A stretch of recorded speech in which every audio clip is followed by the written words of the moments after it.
Welcome to Luca and Miguel. Enjoy the video. You start by verifying basics quickly. Make sure your device is connected to the correct SSID and note the local IP. Next, ping the router and then ping 8. If both respond, the problem is DNS, not connectivity.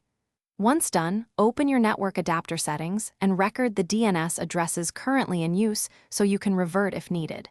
These steps isolate the issue and give you a safe baseline before making changes.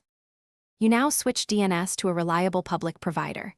Enter 1, 1, 1, 1 and 1, 0, 0, 1 or Google's 8, 8, 8, 8 and 8, 8, 4, 4 on the device or router. Choose router first to cover all devices.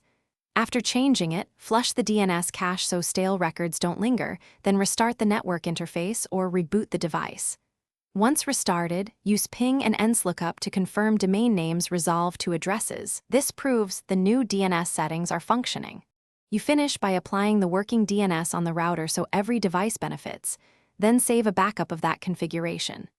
If problems persist, make sure VPNs, parental controls, or local DNS filtering software aren't forcing a different resolver. Disable them briefly to test.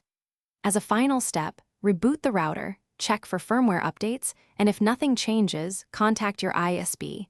There could be upstream DNS interception. One quick troubleshooting tip. Test with a mobile hotspot to confirm the issue is network specific. Thanks for watching and please subscribe. It's the best investment you'll ever make.